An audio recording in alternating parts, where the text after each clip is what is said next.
París. 1789. La nobleza vive en el lujo, mientras la gente común apenas sobrevive. Pero, todo está a punto de cambiar. Hoy conoceremos la historia de la Revolución Francesa, cómo el pueblo desafió a la monarquía, destruyó el antiguo régimen y cambió el curso de la historia para siempre. Pero, ¿fue realmente un movimiento por la libertad o simplemente una espiral de violencia descontrolada? Suscríbete si quieres aprender más de la historia de nuestro mundo y comenta tu opinión sobre la Revolución Francesa. La crisis económica. Francia en el siglo XVIII era un país dividido en tres clases o estados. Primer estado, el clero. Vivía con privilegios. Segundo estado, la nobleza. No pagaba impuestos. Tercer estado, el pueblo. Cargaba con todos los impuestos y apenas sobrevivía. Desigualdad extrema y hambre. El pueblo estaba harto. El gobierno había llevado a Francia a la bancarrota tras guerras costosas como la Guerra de los 7 Años y la independencia de Estados Unidos.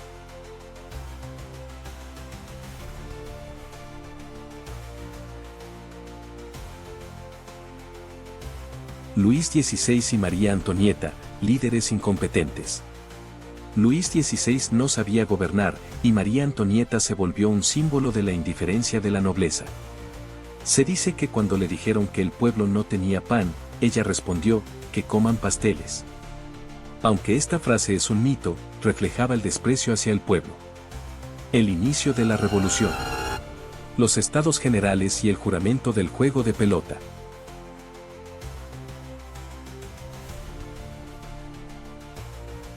En 1789, el rey convocó a los estados generales para encontrar una solución. Pero el tercer estado, cansado de ser ignorado, se rebeló y formó la Asamblea Nacional, jurando no detenerse hasta crear una nueva constitución. La toma de la Bastilla, el inicio del caos 14 de julio de 1789.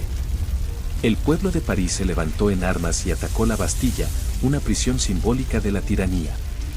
Fue el punto de no retorno, la revolución había comenzado. Declaración de los Derechos del Hombre y del Ciudadano. Inspirada en la Ilustración, la Asamblea proclamó que todos los hombres eran libres e iguales. Por primera vez, el poder absoluto del rey estaba en duda. La caída de la monarquía. El pueblo ataca Versalles, 1789. Miles de mujeres marcharon a Versalles exigiendo pan y justicia. El rey fue forzado a trasladarse a París, bajo vigilancia del pueblo. La monarquía intenta escapar en 1791. Luis XVI intentó huir de Francia, pero fue capturado en Varennes.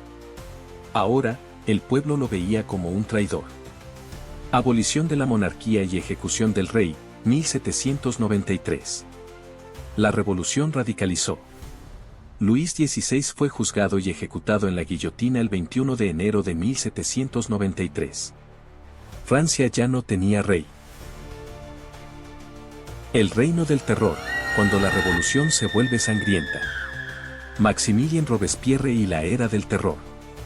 Robespierre, líder radical, tomó el poder e instauró el reino del terror. Cualquier sospechoso de ser enemigo de la revolución era ejecutado. ¡Perderá la cabeza! Miles murieron en la guillotina, incluyendo María Antonieta. Violencia sin control.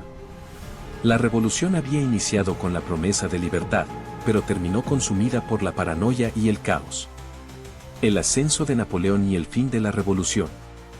Después de una década de caos, Francia necesitaba estabilidad. En 1799, Napoleón Bonaparte, un brillante general que se había ganado la fama con sus victorias militares, aprovechó la crisis y dio un golpe de estado. Se proclamó primer cónsul y, en la práctica, se convirtió en el líder absoluto de Francia. Las reformas de Napoleón, el Código Napoleónico y el orden en Francia. Napoleón entendió que la revolución había cambiado Francia para siempre. Aunque concentró el poder en sus manos, mantuvo muchas ideas revolucionarias. Creó el Código Napoleónico, un sistema legal basado en la igualdad ante la ley. Fundó un sistema de educación pública para formar ciudadanos capacitados. Reformó la economía, impulsando la industria y estabilizando la moneda. Firmó la Paz de Amiens en 1802, poniendo fin a años de guerra en Europa. Marianne, el rostro de la revolución. Marianne se convirtió en el rostro de la Revolución Francesa porque representaba los valores fundamentales del movimiento: libertad, igualdad y fraternidad. Un símbolo de la República y el pueblo.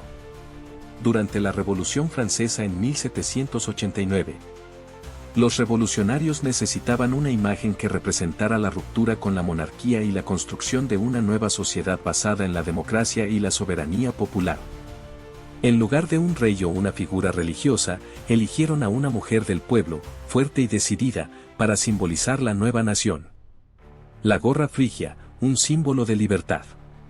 Marianne se representa con una gorra frigia, que usaban los esclavos liberados en la antigua Roma. Durante la Revolución, esta gorra se convirtió en un emblema de la libertad contra la opresión monárquica. Un nombre cercano al pueblo. El nombre Marianne era común entre las mujeres del pueblo en Francia, lo que la hacía accesible y representativa de la nación francesa en su conjunto. Su evolución a lo largo de la historia. En la Revolución Francesa, 1789 a 1799 simbolizaba la lucha del pueblo contra la tiranía. En la Segunda República en 1848, aparece en sellos y documentos oficiales como un emblema de la democracia. Hoy en día, su imagen está en los edificios gubernamentales, en monedas y en el logo oficial de la República Francesa. En el famoso cuadro La Libertad guiando al pueblo en 1830 de Eugène Delacroix, la mujer que lidera a los revolucionarios está inspirada en Marianne. Marianne no solo representó la Revolución Francesa, sino que se convirtió en el símbolo eterno de la libertad y la República en Francia. La Revolución Francesa transformó para siempre la historia del mundo. De las ruinas de la monarquía absoluta surgieron dos figuras opuestas pero profundamente conectadas, Marianne y Napoleón. Marianne representó los ideales puros de la revolución: libertad, igualdad y fraternidad. Fue el rostro del pueblo, de la esperanza, de la lucha contra la opresión. Su imagen sigue viva en Francia, recordándonos que el poder debe emanar del pueblo y no de un solo individuo.